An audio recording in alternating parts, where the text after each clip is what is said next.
The War of 1812. April 1813. The War thus far. On April the 1st, Prussia officially enters the war on the side of the Canadians. April Fools. The Wikipedia timeline for the War of 1812 notes that April sees the British commence commerce raiding in the Chesapeake Bay, which Wikipedia says is the largest estuary in the United States. Estuary, quote, a partially enclosed coastal body of brackish water with one or more rivers or streams flowing into it and with a free connection to the open sea. End of quote. According to the Wikipedia article on the bay, British naval forces under command of Admiral George Cockburn, operating from a base on Tangier Island, will treat the bay as a British lake, raiding American towns along the shore with impunity. As an aside, I'm currently reading another book by Professor Alan Taylor, author of The Civil War of 1812. My current read is The Internal Enemy, Slavery and War in Virginia, 1772 to 1832. I thought the book would be about slave rebellions, such as the one led by Nat Turner, but instead, its focus is on the War of 1812. According to Taylor, a key aspect of British strategy was to encourage slaves to escape and assist the British in their attacks against the Americans in exchange for their freedom. The British employed blacks as sailors, soldiers, as guides, and in other supporting roles, similar to their use of First Nations and Native warriors in Canada and in the Old Northwest.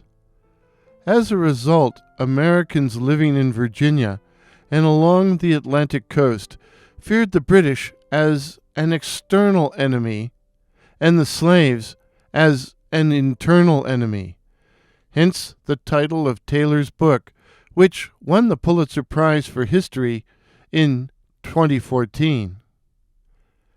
Admiral Cockburn disliked Americans and wanted to punish them for declaring war, but an attack against Lewes, Delaware on April 6th and 7th, a bombardment by HMS Poitiers, Captain Sir John Beresford, inflicts little damage, but a cannonball lodges in the foundation of the McCracken House, later called the Cannonball House, and now home to the Lewes Maritime Museum.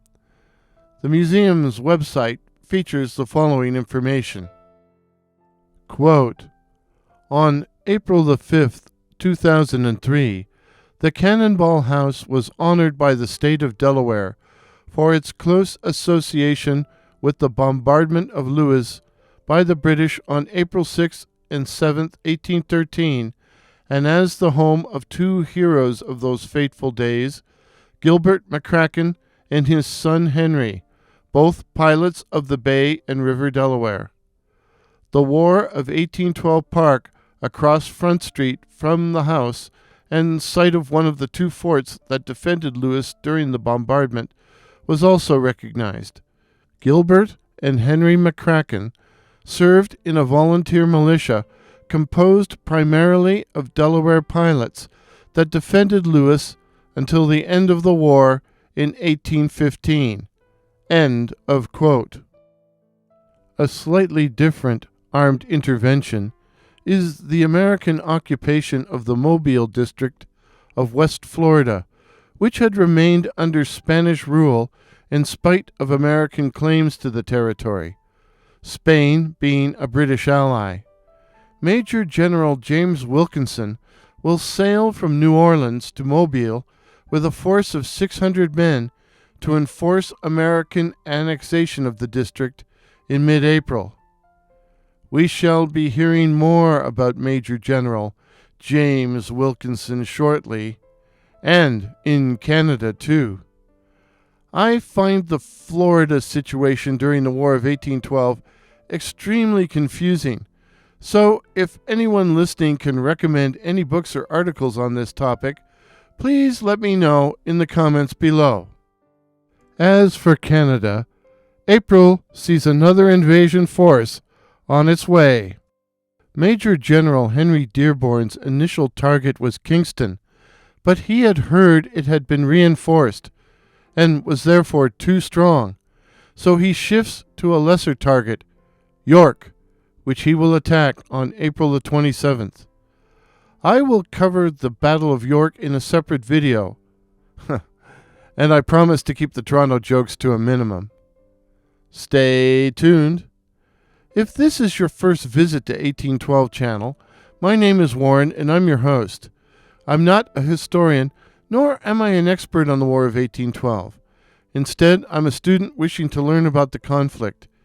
Each month for the roughly 3 years of the war, I will outline the major events. I will also review a book on the war. Did I miss anything? Any errors? Then please let me know in the comments below. When the barrage lifts, cheers!